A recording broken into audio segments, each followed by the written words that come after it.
Welcome to Keanvenient Truth. I'm Aaliyah And Joe. and Joe. Um, hey, That was great. so That was a great intro. yeah, we're back. We've been away for a little bit. Scheduling is just really difficult, really, to be honest. It's so hard for us to get anything done because I don't function past like 6 o'clock. Yeah, we're doing a late podcast now. So you got your like energy drink or like crack or something. No, but what happened was I've literally been mentally preparing myself for this since I woke up this morning at 7 a.m. Ah, So since I woke up, I've been like, I have a podcast at 8 o'clock. I have a podcast at 8 o'clock. And so then I've been getting hyped and then hyping myself up mm-hmm. and all these things. So that's what's getting me really to this point. Right. Okay. Well, good. Yeah. Here we are.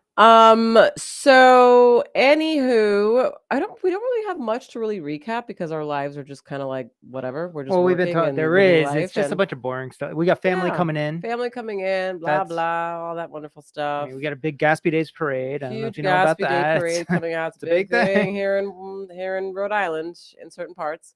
And that's basically it. But today I'm actually like super excited because we have a guest on today. And I'm excited because this is a fellow clinician. She is a licensed social worker in not only the state of Florida, but also in Louisiana.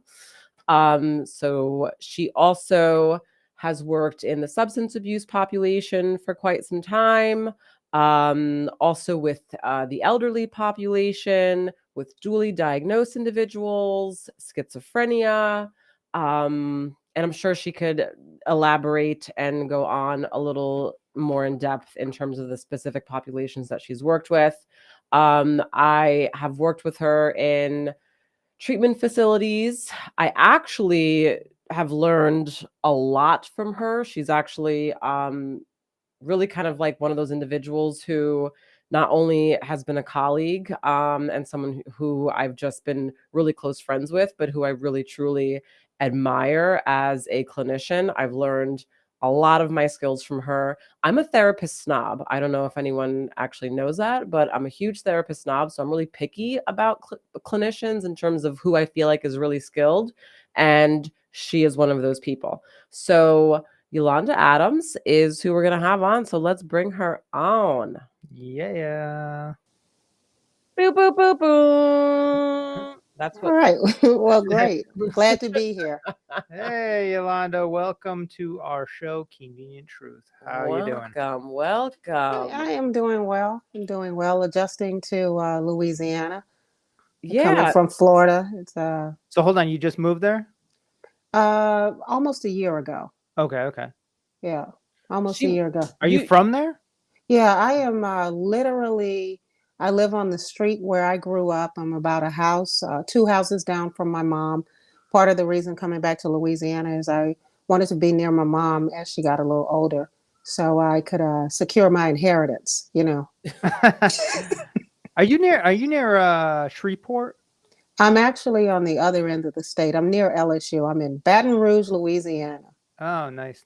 Yeah. No, our friends Melissa, she is from Shreveport, and oh, really? they go there all the time. That's also in Louisiana, I'm Yes, assuming. Yeah. yeah, northern Louisiana, Baton Rouge is like the main, that's like, capital city. oh, it's the capital. Right. Yes, everyone knows New Orleans, but Baton Rouge is the capital. Oh, Aaliyah okay. may or may not know the capital of Florida.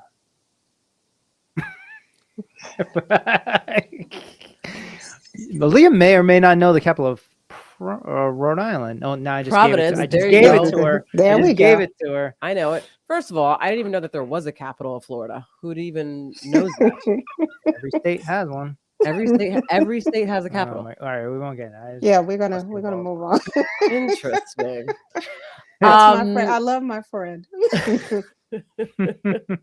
So really, I mean, I want to kind of get into and talk a little bit about really just you, who you are, what you do, what you've done, really, just like in the past to kind of, get you to today and just talk a little bit about like your life. What makes you you? What makes you this like Well, clinician? hold on. I mean, we don't want this. This isn't like an interview, but like we do want to Well, I know want that. some background so that people Okay. know who we're Yeah. talking to. Let's let's give them a brief little introduction. You tell us about yourself, but I mean, I want a free flow, don't you? Yeah. So Yeah. the Okay. long and short is I Hey. am me. I am a Leo because I like that. I like claiming that part of my narcissistic, arrogant personality. And I Absolutely. always say if it's true, then it's not bragging. So I grew up in Louisiana. Knew probably by the 10th grade that this was not the place for me and there was more of the world that I wanted to see. So after I graduated, I got a degree in journalism. I worked for a couple of newspapers, magazines, and kind of bumbled around in my 20s on what I like to call my bohemian vibe Mm. and really had my midlife crisis early. So I had it in my 20s and 30s and then settled in my 40s. So I got all of that out of the way. There's no fun left that I need to have that I hadn't had already. Hold on. So Midlife crisis in your 20s. What was that like? What do you mean? What happened? you know how you kind of throw caution to the wind.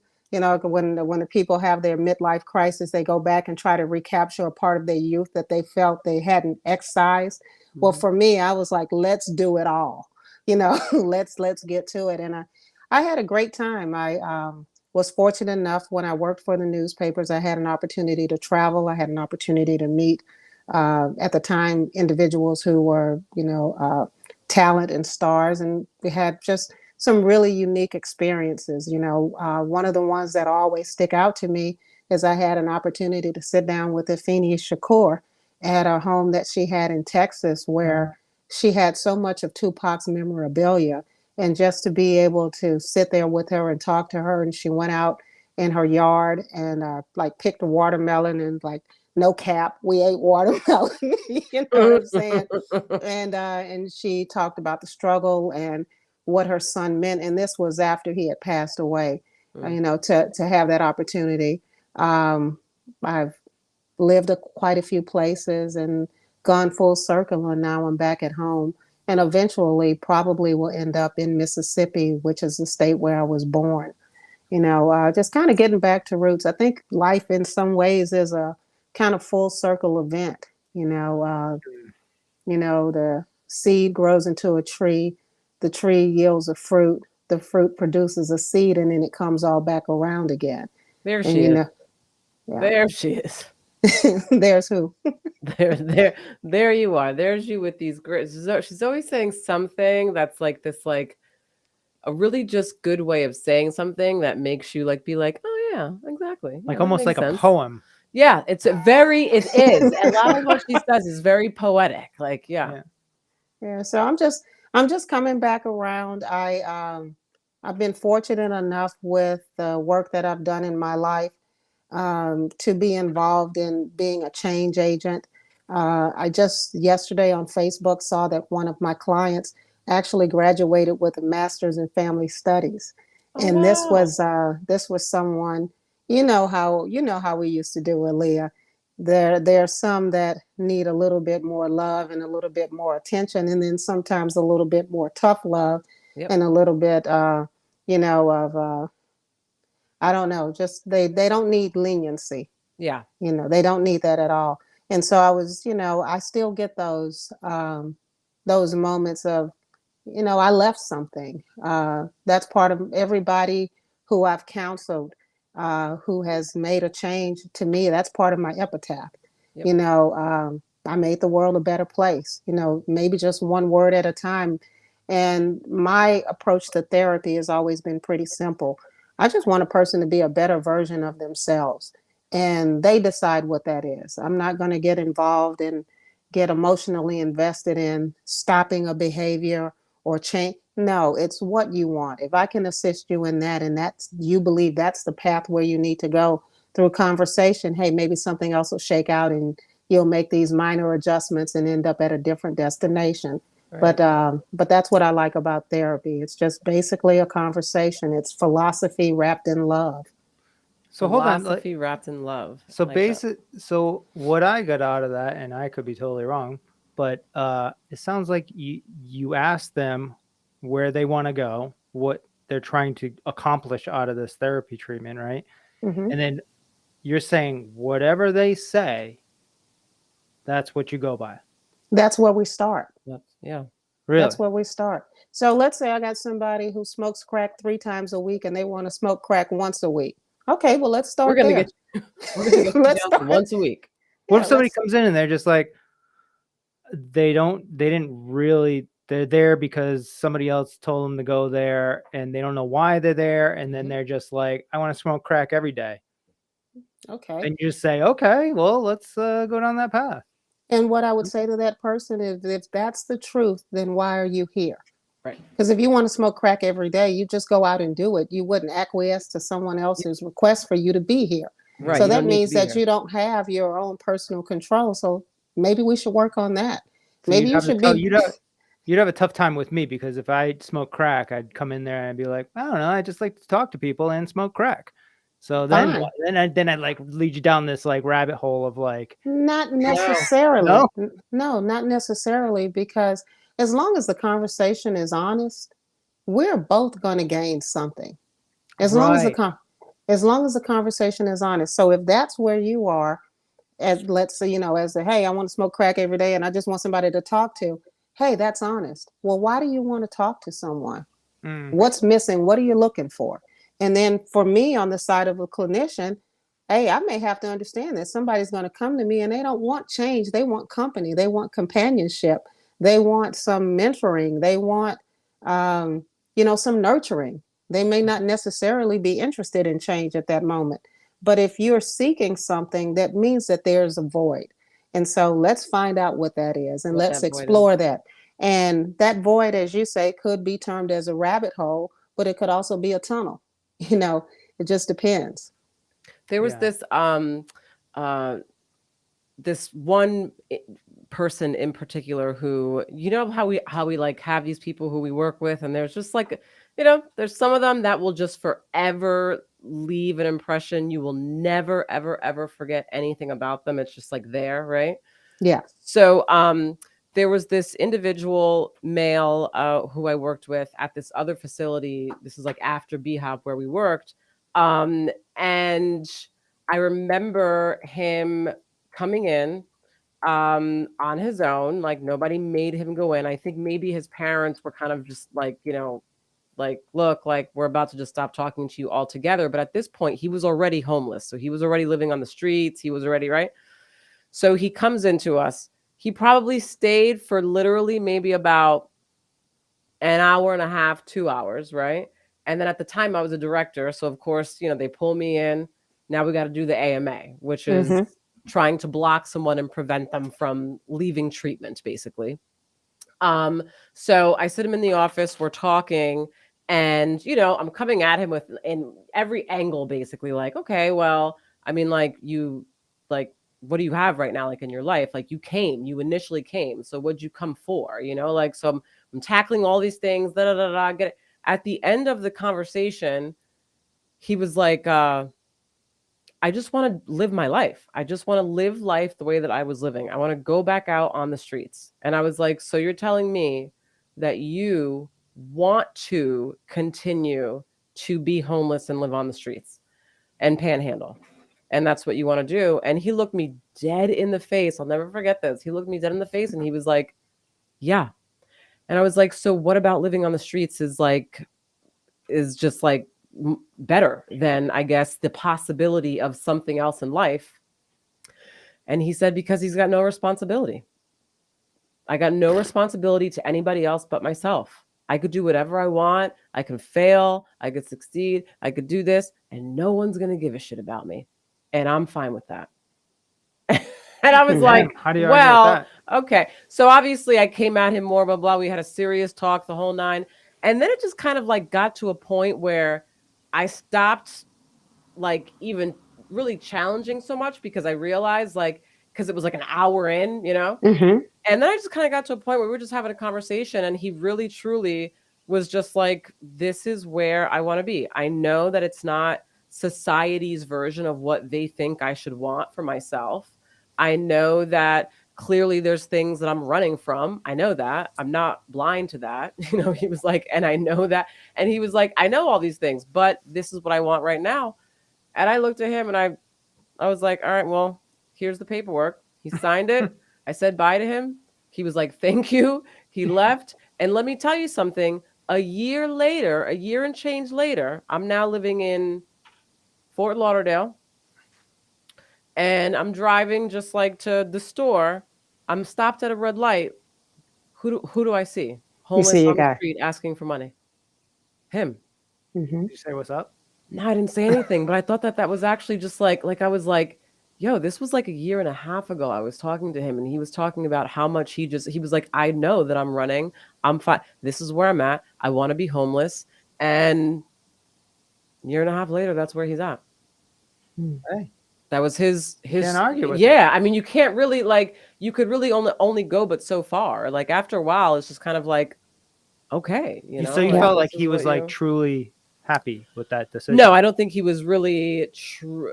Well, you know what? I think that brings up another with question the in terms of, I decision. guess, what is actually happiness. Hmm. I believe that he truly believes that he's truly happy. That makes sense. Because you only know what you know. So I believe that he believes that he's happy and that he's content and that's the life that he wants for himself. I believe that. But I mean, I guess we can also have a conversation on what is happiness for someone. I think that happiness is different for all different types of people. So I don't know. Yeah, I don't know. When I think about happiness, I know it ebbs and flows. There are some days Mm. I'm absolutely ecstatic with my life being the way that it is. And the next day, nothing has changed, and I don't have as much contentment with it.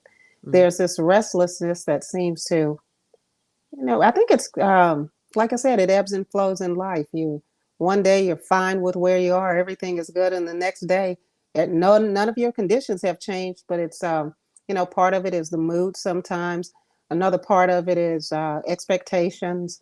Oh, I expected to have this, or I expected to be here. And sometimes when we look inward, we're not our kindest critic, and it really ebbs and flows. There are some days he's probably ecstatic, and then there are some Right. days he probably considers doing something different. Right. If happiness was a constant, the world would be a better place. But no, we Yeah. have to, yeah, what do Different, you say? Have to different have for everyone. sunshine and rain, right? Right.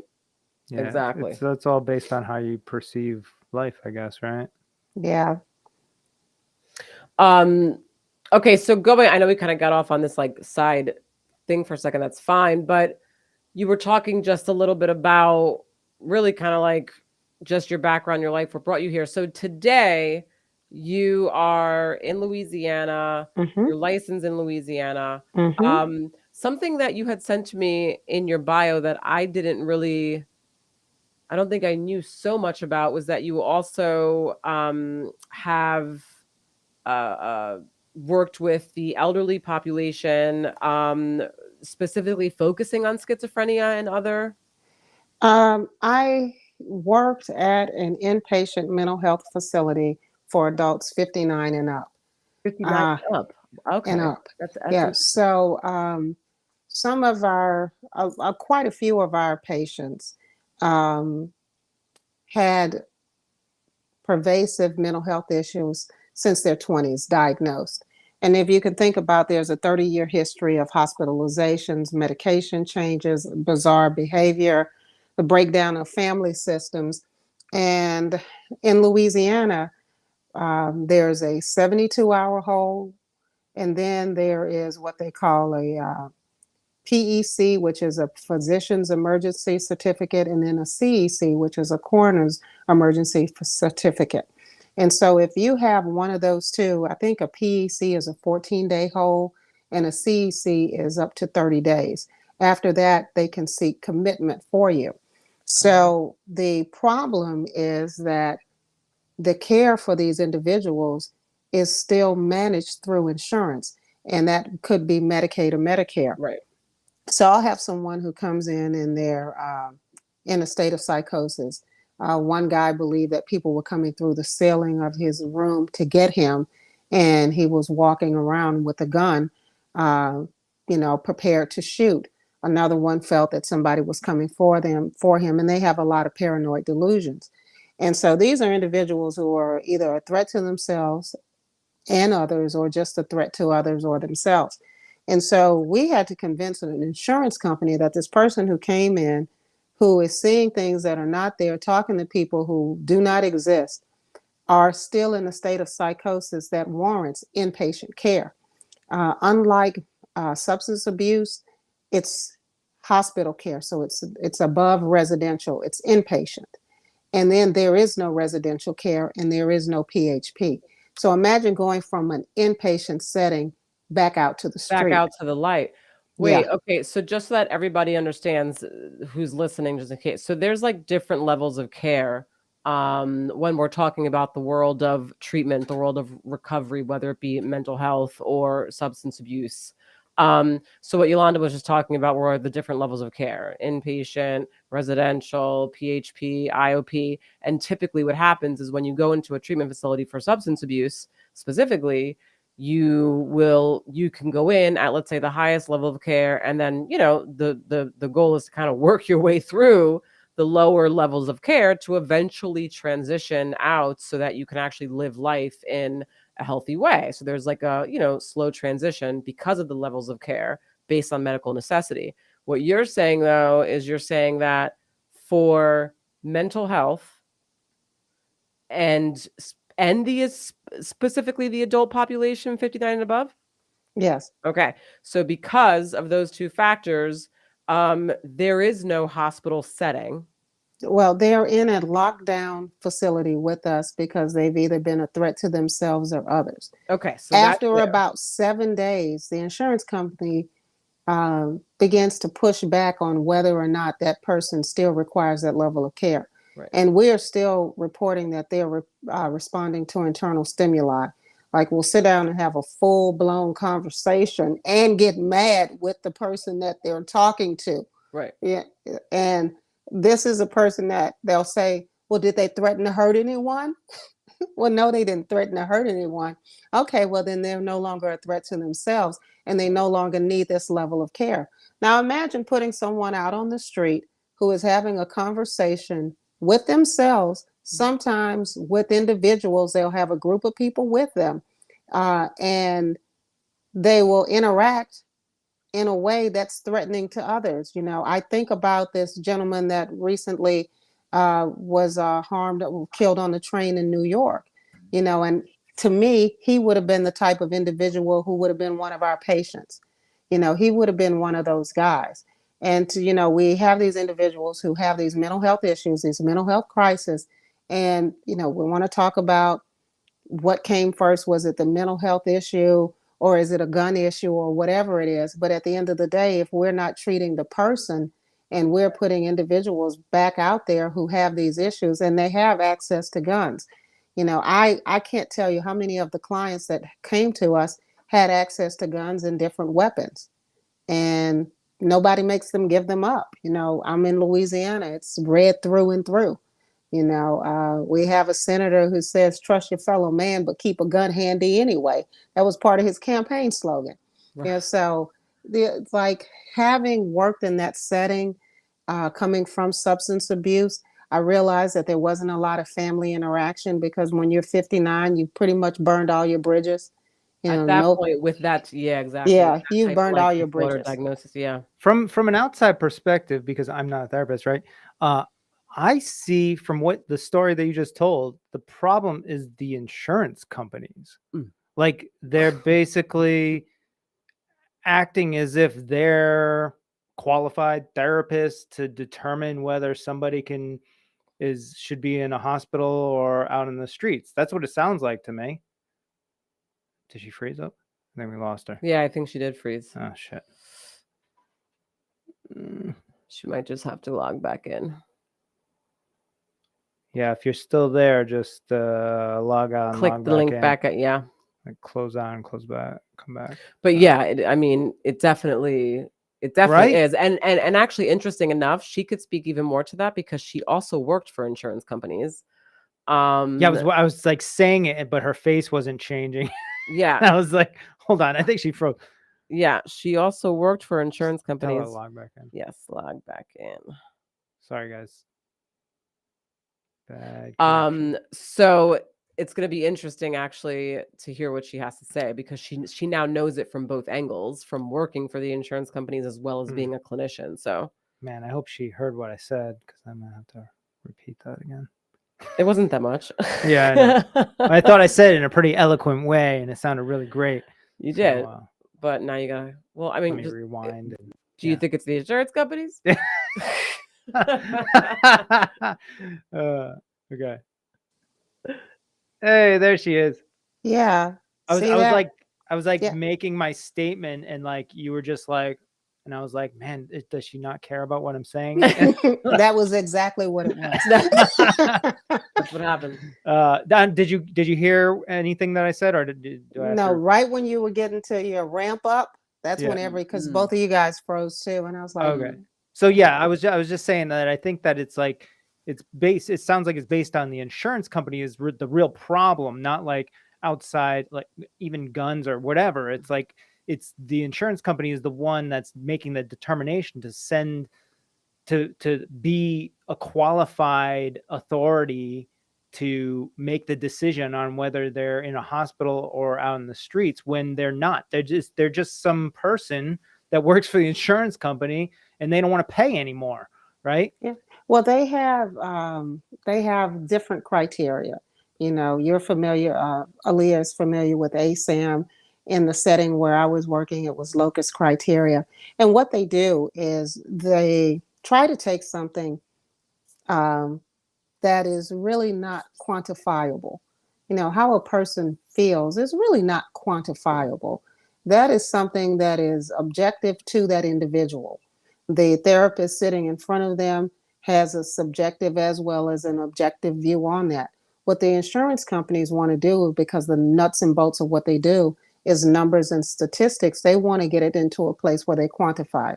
So if this person hasn't said that they're suicidal, and they are doing they're taking a bath and they're attending group, then they use those as an equation to say, well, hey, this person is doing better.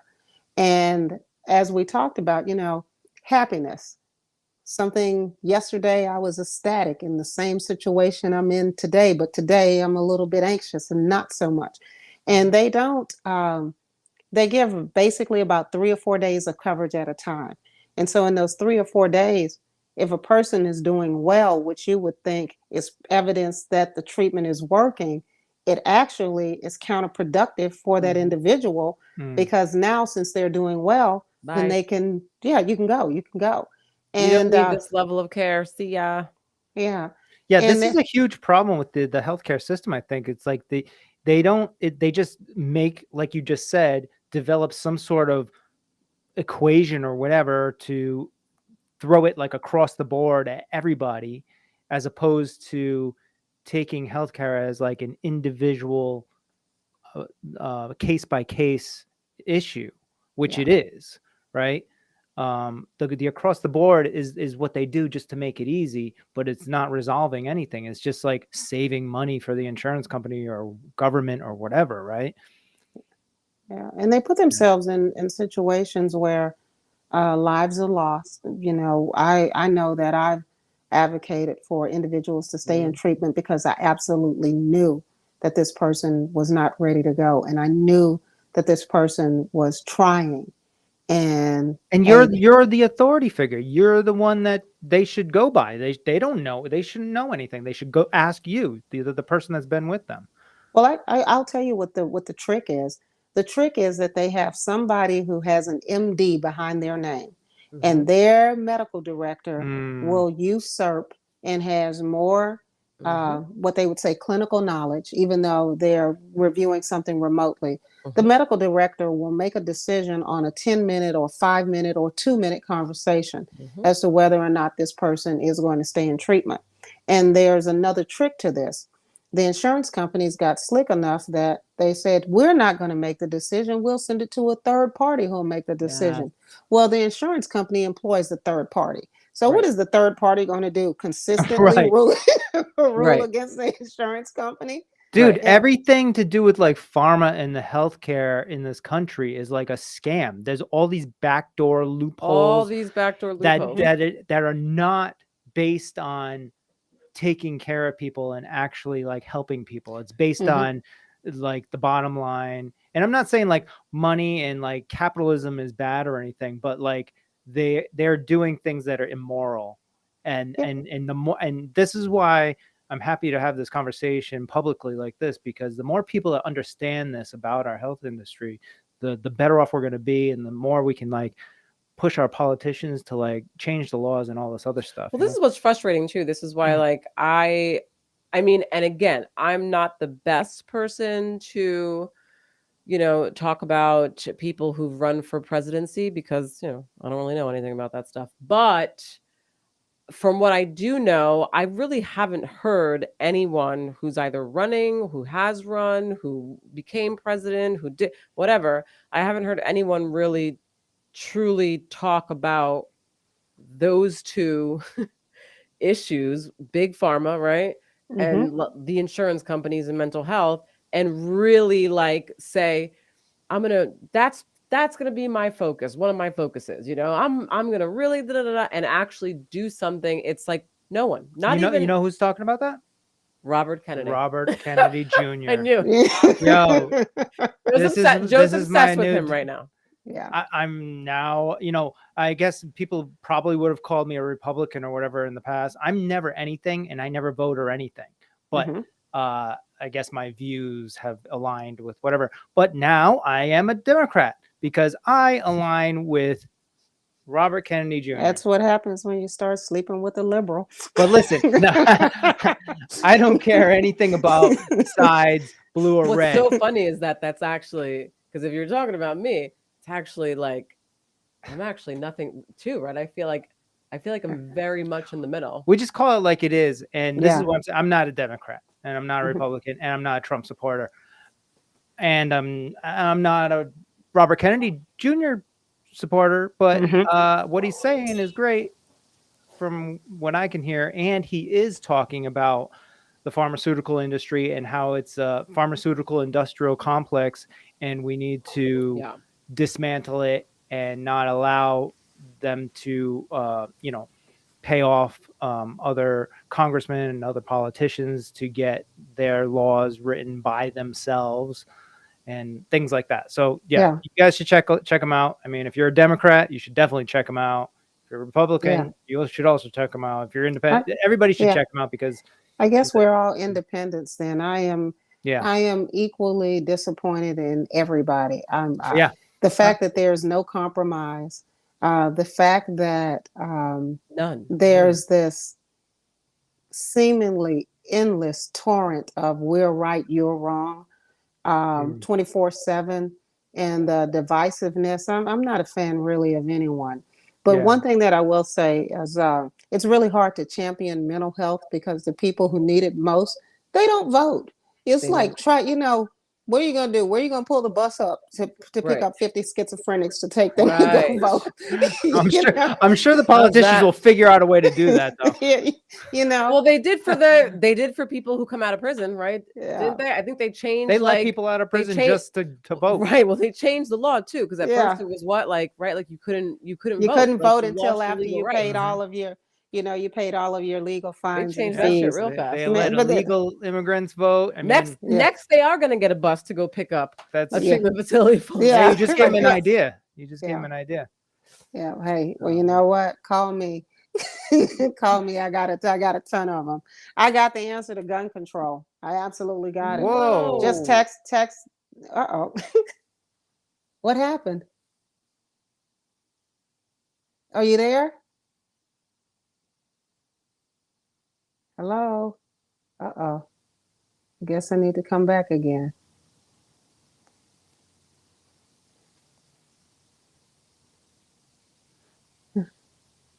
Let's see.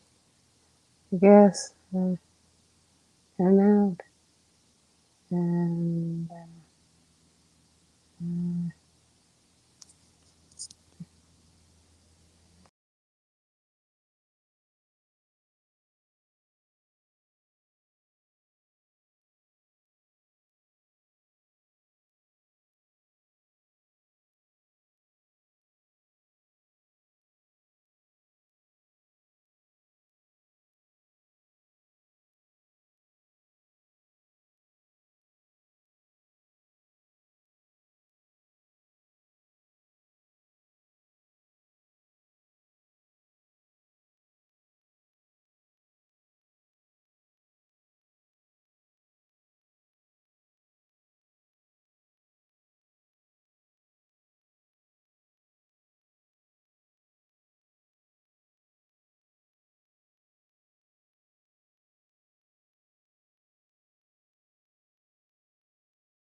Hello.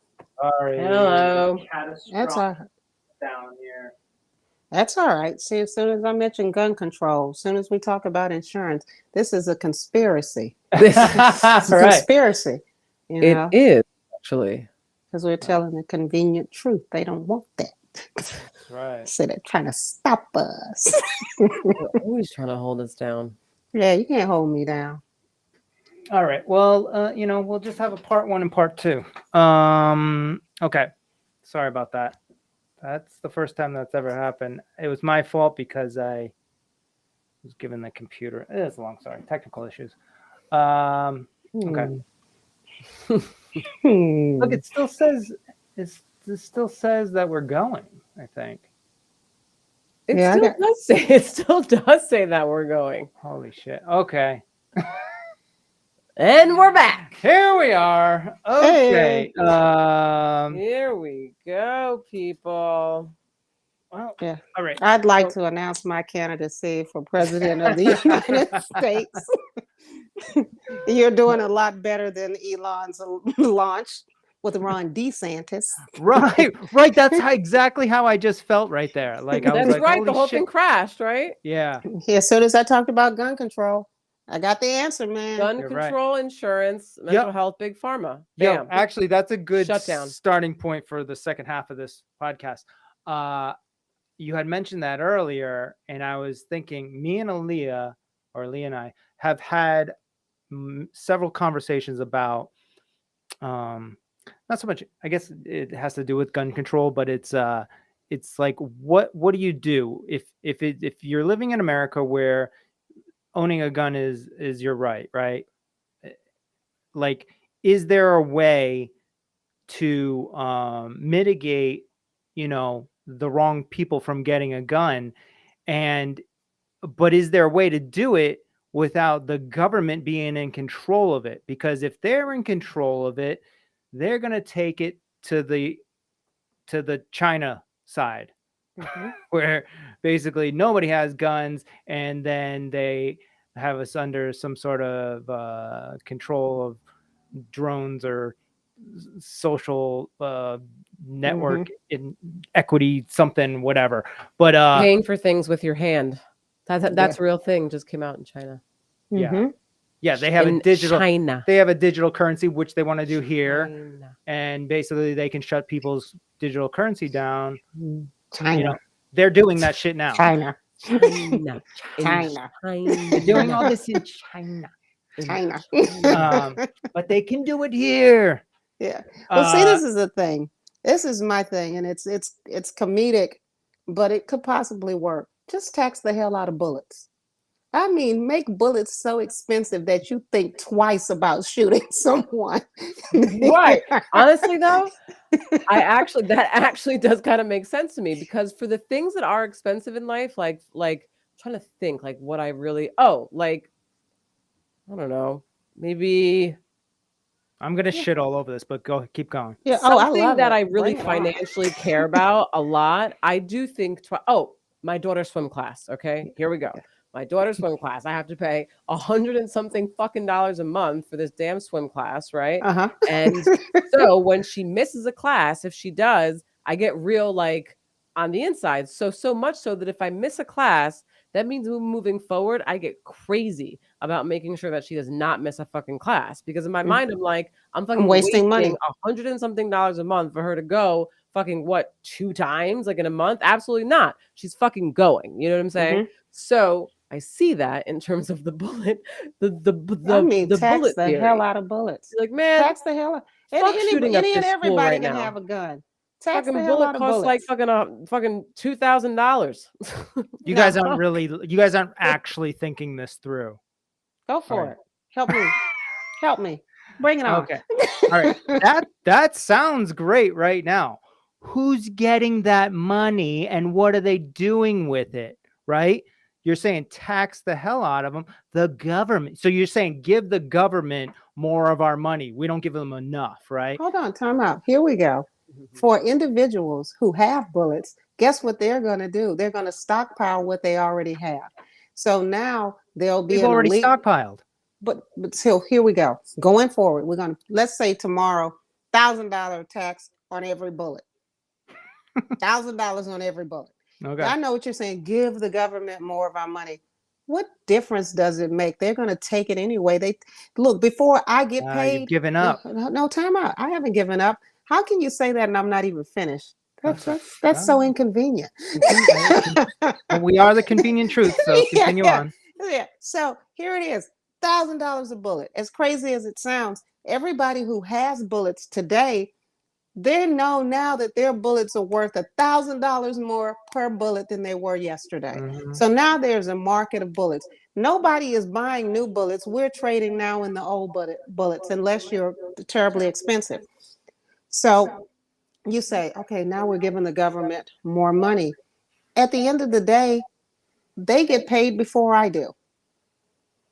When I make money, they get taxes before I do. They Well, get paid. yeah, since, well, I guess for somebody that works for somebody, yes, but Yes, yeah, yeah, if you own your business, that's not the case. But not yeah. everybody can. Right. And then Well, also, it would be great if we could have a country full of people who work for themselves. I work for myself, and I hate to tell you this, it was literally the best and worst job I ever had. it always No, no, I is. actually It always understand is. that. Yeah, Yeah, that's and so exactly. for me, I was like, I'd It's rather the best and the worst. live differently. I mean, I I hear grind. you. Yeah, it wasn't Contemplated. for me, and it's not for a lot of people. Yeah. But at the end of the day, every time I buy something, no matter what it is, every time I buy something, they're getting money. You know, uh, even when even utilities, everything, there's taxes everywhere. They're getting money any way they want to get it. They're going to get it when they tax your house. They're going to get it when they tax your car. There's a tax on gas, tax on cigarettes, there's tax on alcohol, tax on everything. They're going to get the money. And so when you say give them more, it's not giving it to them. They're taking it. And they'll come up, as you say, they're the legislators who are able to make the rule and decide what they're going to get. So this belief that I have some control over that, no, not when they are able to gerrymander districts and take away someone's control. Not when, what is it, how many of the last popular votes have gone to the one party, and yet somebody from the other party was elected. We have all of these things in our system that are just kind of wonky. But I go back to it. If all of those things exist, tax the hell out of bullets. Now Okay. now Here. go. Okay. Here's the issue with that. You can Whose make your own issue? bullets. Here's anybody's issue. Or the Let me issue ask you with a question. You say you can make your own bullets. You might be able to do it, but have you seen some of the people who get weapons? Do you really think that these people are capable of making their own bullets? No, but what I'm saying is you're creating a black market, And I'm and black. people are not going to pay $1,000 a bullet. They're going to go to the neighborhood guy that's charging $100 a bullet, even though Oh, that's you crazy mean like too. they did with marijuana? That's what you're talking about. And then the system comes back to the light. This is this is the way it is. You Well, here's legalize something. You this legal. this I think this is I mean, we might be getting too deep into this political stuff, but I think the problem is like Too deep. Who cares? people rely too much on government to resolve the problems, right? So I don't know in which this, people though, I mean, even in this instance, you're talking about I'm tax not the bullets. relying. Yeah, So I'm not. I don't somebody care who has to gets the money. It enact. ain't coming to me. Well, Maybe we'll somebody. get better roads. Maybe we'll get better education. Maybe we'll get better something that'll come out of it. Because that's what the rats are for. That's what the politicians are for. The But politicians are they're there to not cart going off. to. They do. They do. As evidenced by the fact you say business owner. How are you able to do that? Where What did do you you go? What do you mean? You're a business owner, correct? You own Yeah, your own business. yeah. Okay. By virtue, how are you able to do that? Did you just say, hey, I got a business and you were able to operate, or did you have to go to some governmental entity to be able to do that? Do you have Yeah, right. Which I disagree with all of it. They're getting but you their participate? piece. They're getting their piece of the Yes. pie from everywhere. I Did you agree with give that. that up or did they take it? What's that? Did you give it up or did they take it? Mm, I voluntarily went through the process and gave it to them because I knew on the other side I Booyah. would eventually make money. Well, I mean, yes, there's a system that we live in that if you want to live your life and do certain things, then you go ahead and do that. I'm just stating, getting back to the $1,000 bullet. Make What make if it you go ahead and 2,500 now because you've been insolent. fine $10,000 bullet, whatever the fuck it is. Yeah. As soon as you do that, you're creating a black market where the person that you just were forced to let out of the mental house is going to walk down the street and go buy a black market bullet and do exactly whatever the fuck he was going to do before the bullets were $10,000. Yeah, but I tell you what, when they walk down the And then street we're to get all that, losing more money too. okay, but hold up. When he walks down the street to get that bullet, do you think that bullet is $10,000? No. Do you think it's less? Yeah. Okay. Way How much? less. Wait, what do you think? Maybe $1,000? Maybe. I don't know. If bullets were really $10,000 and I was on the black market, I'd be like, I'll give you 100 of them for $1,000 a pop. There you go. I don't know anyone who would do that when you can sell them for $10,000 a bullet. They still have the opportunity to sell their bullets. Nobody's buying them. That would be the reason why guns would become obsolete. Right, but hold on. Okay. All right, fine. Let's say that is the mentality, and that's what everybody's just like, fuck, we just can't buy bullets and we can't make them because I don't want to buy it off the black market because even the black market is fucking $9,000, right? Or it may be $5,000. Fine, whatever. Even that's crazy, right? So then shit, okay, nobody's buying bullets. So the black market is called the black market because there are no rules and it is what it is. So they're going to find the price where people are going to pay for it, whatever the fuck that is, $100 a bullet, whatever it is, right? Even if it's $10 a bullet, that's fucking 1,000 times more profit than they're making right now. So that's what it's going to be. But like, so then you got to go into the materials, all this other shit. But long story short, even if you got everybody to like say bullets are too expensive and nobody's buying bullets, and then they don't have guns. Okay, then tell me how we all protect ourselves when the government comes to your house with their guns and says, you're coming with me because you did something we don't like. I will say to you, name one standoff that went in the favor of those that the government came for. And they had guns. Everybody, Ruby Ridge had guns, Waco had guns, everybody had guns. Nobody has more guns than the government. You never will. Oh, no, the American population do. Like 10 times more. Yeah, we can't even get everybody to get on a bus and go vote. Okay. Right. Long get together. Right, but just wait till you make bullets $10,000 a pop. We're all gonna get together. Trust me. Yeah. I tell you what, we getting together over bullets, if that is my contribution to society, then somebody bless me for my 10,000 people by making bullets $10,000 a pop. Hey, all right. They'll love me. They'll love me.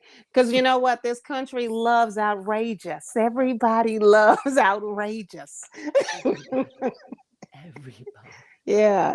We talk about this all the time. I don't personally think that I think what we see on TV and even YouTube and Instagram or whatever, a lot of the stuff that gets promoted and pushed to the top where everybody sees it, that is not the majority of the population. But it makes, because we're seeing on these high level, like on the nightly news or like on the first thing on your Instagram feed or whatever. Wait, how do you know all believe it's not the majority of the population? Because there's a small minority that own these platforms, and they have already it's already been proven that they are manipulating and blasting out information that either is true or not true or whatever. It's basically whatever whoever the owner is, whether it's Rupert Murdoch or whoever, and you could see it just in the news channels, right? Everybody knows CNN and Fox have a specific platform and an agenda that they're both pushing, right? Opposite of each other. Everybody knows that, right? So you don't think that that's happening across the board on Instagram, Facebook, Twitter, fucking I'm whatever. confused. I lost you completely because I still don't know what the answer to my question was. What was the question? How do you know that that's the majority of the population? No, I'm saying that it's not the majority. The way that no, I'm confused. I thought that you said Yeah, that thing might be that the kicking in. majority of the population does not think like what the news. No, I didn't say the puts out. majority of the population. I'm saying the reality is that it's a perception. Like what we see may or may not, I think may not be the main thing of like what's going on. Like Oh, you know what I'm saying? Like they push an agenda on these channels, but that doesn't mean everybody that is a Republican thinks like this. It's just because it's on Fox and they're like focusing on one fucking guy that did something or whatever. That doesn't mean there's like hundreds of thousands of people out there that are doing that, right?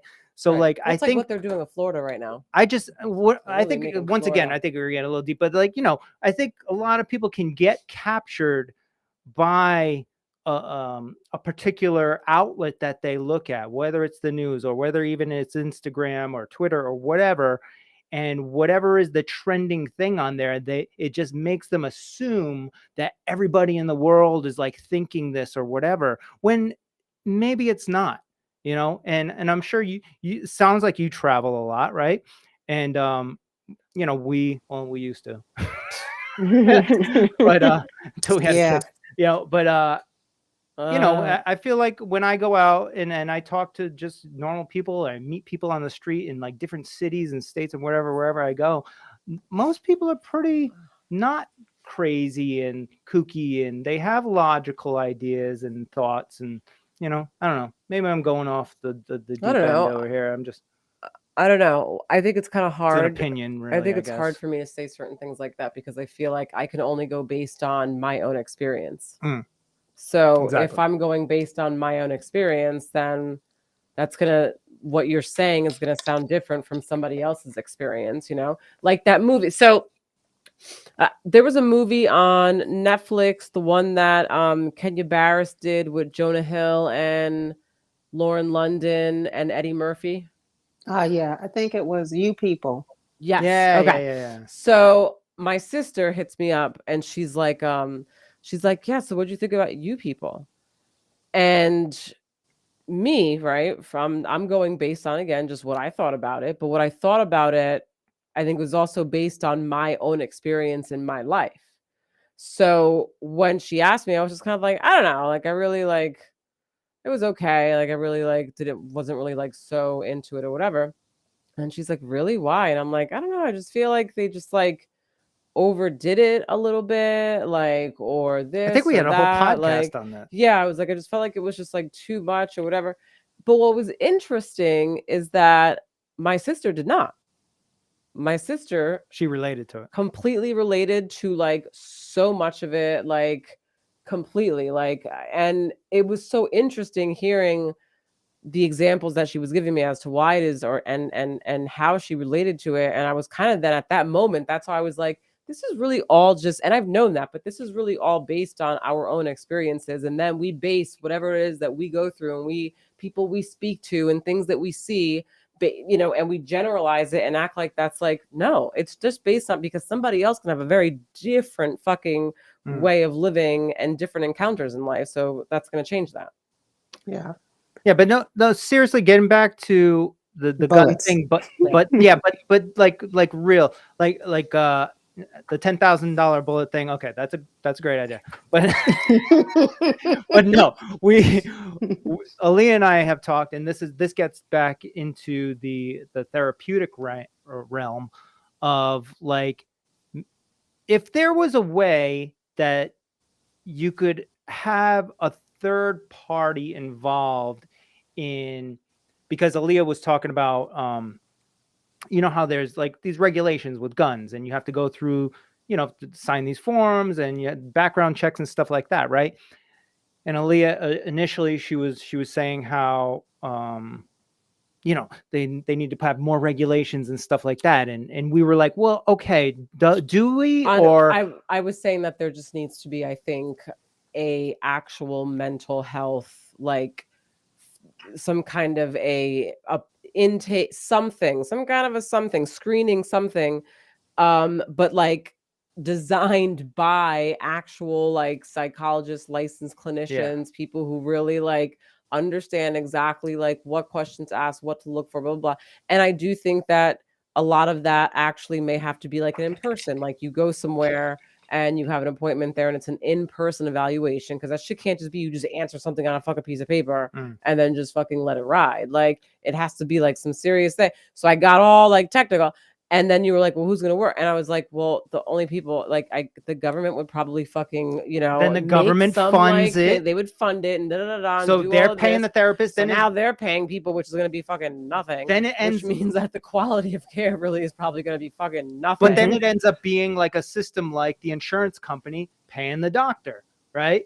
They're going to answer it the way they want to answer, right? The way that the government tells them to answer it, which would be, no, you're not getting a gun because you have this little stupid thing that we don't like, and that's our rule, right? And then it all becomes a government run thing as opposed to an individual thing where you're going to really get evaluated by a real therapist and they're actually going to give you like a diagnosis or whatever, and then tell the government what it really is. How do you get to that point without the government being in control? I don't know. It probably doesn't exist. I just thought of this one where maybe the requirement would be, if you want to get a gun, all right, you personally have to go pay a therapist to go get evaluated, and then and you choose whoever it is, and then that therapist sends in the evaluation into the government, and then the government has no pay. The person takes the personal responsibility to pay for this evaluation.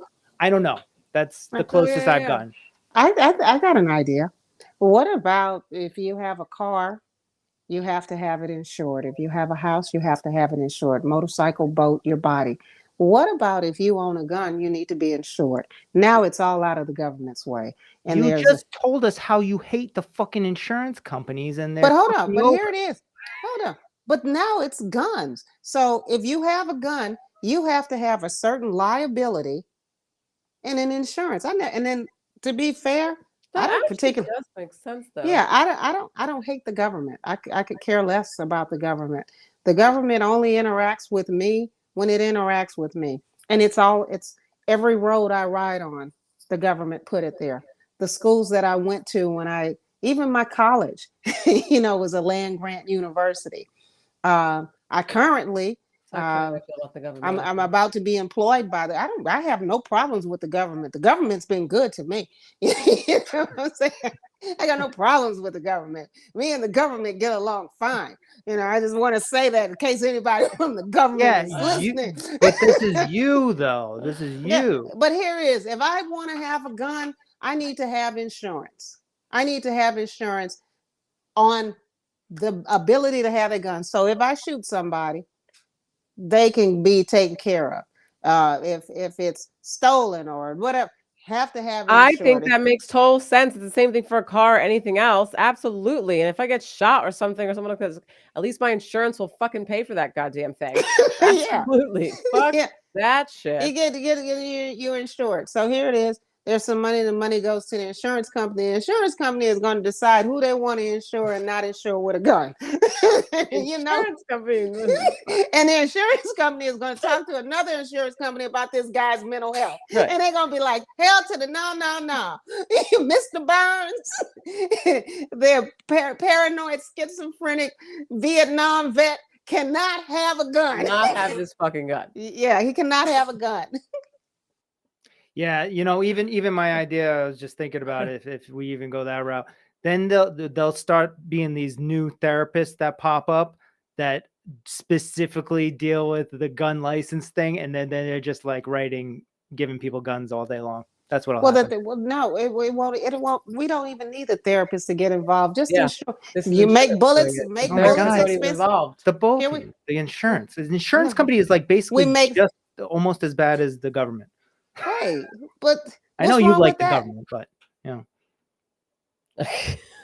Yeah. I like the We all know government. Yolanda loves the yeah, government. I we love know the you like government. the government. A lot of Yeah. people don't like the government, Yeah, right? hey, I'm the only reason I'm saying I like the government is because every time somebody my color says they don't like the government, they become a martyr. Tupac, Become a Biggie. martyr. Yeah, I'm not. Hey, That's fucking I funny. got nothing against the government. You My become a hey, martyr. I don't have any Muslim names, none of that. You know what I'm saying? Government and me are Look, fine. Yolanda, don't live in fear of the government. Hey, that's easily said. Hey, that's you. You do you. Me, I'm in fear. Don't bring that shit on over here. That's your shit. That's how he feels. It's As a okay. We're matter, on Twitter now, so like the FBI is not involved anymore. hey. At the end of the day, the guy has lost a whole lot of money. Ain't no telling who. This is what I say. Poor finances make strange bedfellows. Forget politics. I should Okay. go with the poems again. Poor, I'm telling you, man. Poems Like again. what is lost? What 50% of what he put in it?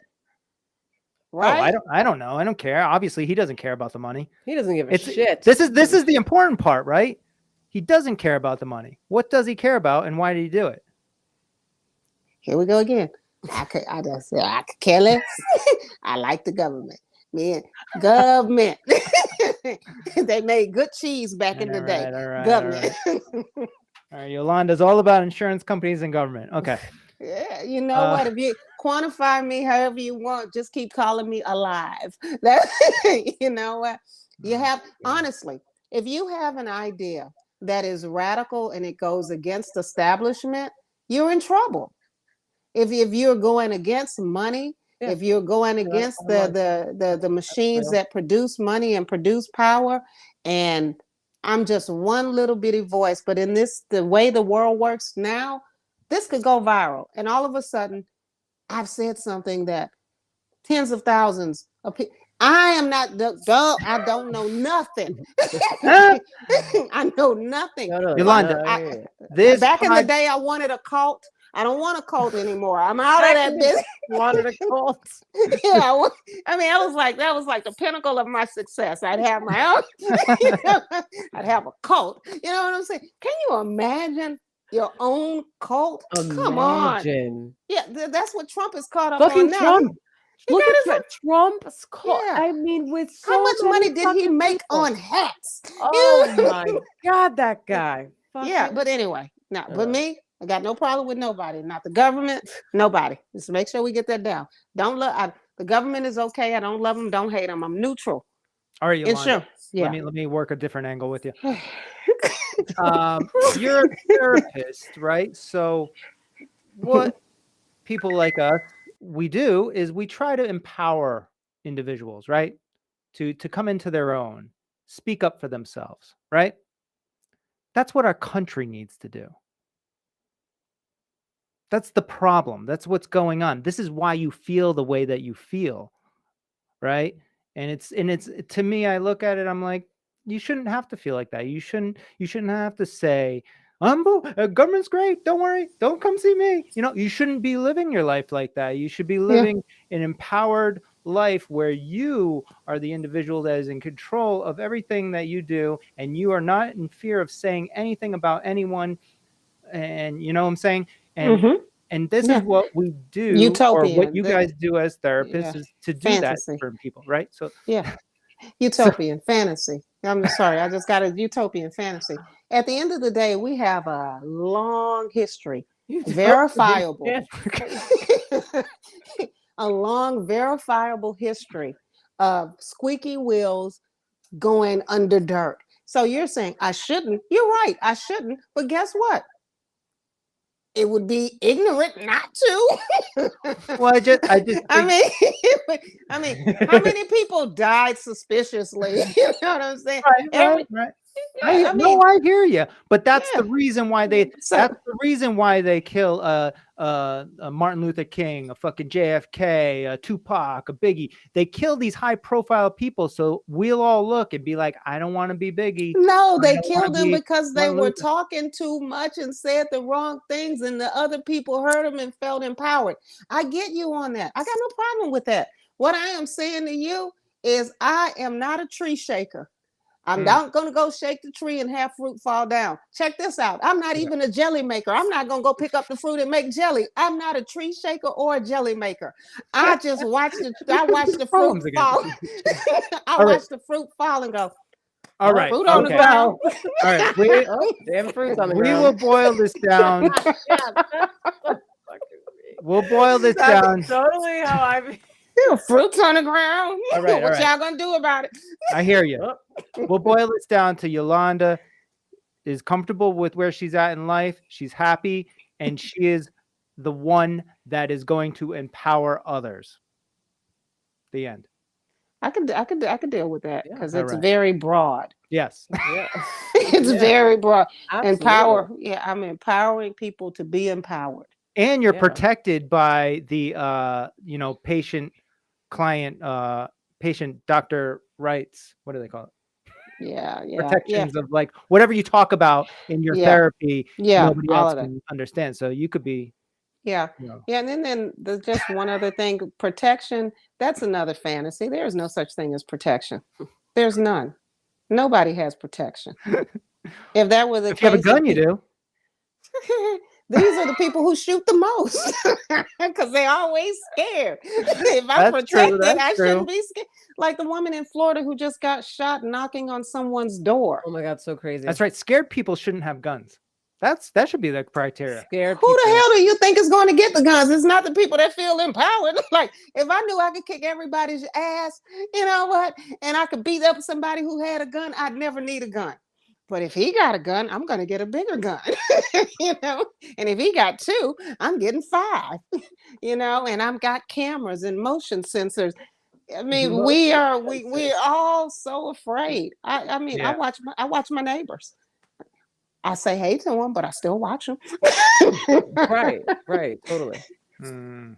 You know, it like I think maybe that's part of what American, you know, that's the deal. You know, I'm gonna get you before you get me, and I'm trying not to get got. And then me, my thing is I'm not gonna get got because I'm ungettable. You're not gonna pin me down on nothing. I'm with everybody. I'm in every game.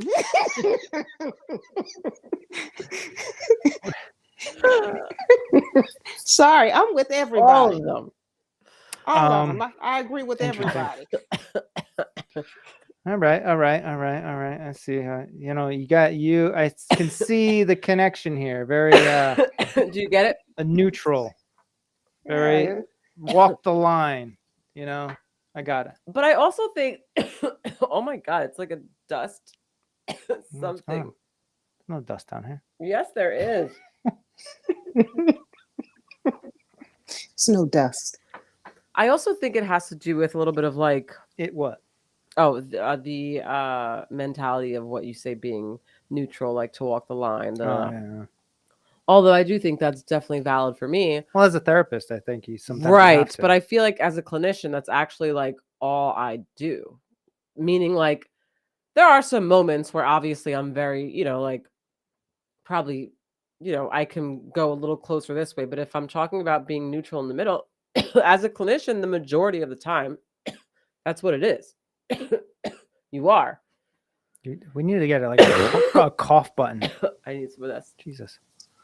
Well, I'll say this. I just want to put this out here. Walking the line is not easy. No, it's it's not. easy to be a zealot. It's not. It's to be able to. You're right. You got to walking be the able to line, weave in between all sides. I got you. and that's called finesse, buddy. And that's where you I gotta like be. that. You gotta be there. Yeah, I believe that kind of a little bit sometimes. But what about this? I'm open to it all. Let's How about this Finesse. question though? Right within that, how long you been a therapist? Oh, I can't even remember. It's been a while. I know I guess since '08. Yeah, since 2008. So what, 15 years? Okay, so right around the same time you right? I think so. I Yeah, think maybe, yeah. yeah. Hmm. So what I think about when I hear you guys say that is like is walking the line, we bobbing and flowing, finesse, all that other stuff. That's what you do on a daily basis, in and out, every single day, right? Now, is it possible that some people in your industry can lose their sense of opinion, their actual what they actually believe in because they have to be so broad and like, you know, understanding of everybody's different ways and stuff. Like can a clinician like come out like 10, 15, 20 years later and be like, I don't even know what I actually believe in? I mean, if they're completely, I guess, not doing any fucking actual, like, I don't know, work on Self-worth. themselves, no Yeah. fucking like That's why practice, therapists just need being therapists. mindful. That's why Yeah. every therapist actually really, it'd be great if every therapist had a therapist. Fuck. Dude, if my Yeah. therapist doesn't have a therapist, I'm not going to that therapist. Yeah. Right? I Well, mean, like, this is one of the things that has kept Aaliyah and I in contact. Yes, we are friends, but what we probably talk to each other maybe once, twice a year, mm-hmm, if that. We may Oh, really? text 5 or 6 times a year. Yeah. mm-hmm, But if I'm ever in a situation where um, and I use the word crisis with a little c, not with a big C. Let's say Mhm. I have a client that I'm struggling with, or I'm in a Mm. situation where I'm not quite sure of the path I want to go, or I want to invite in more information.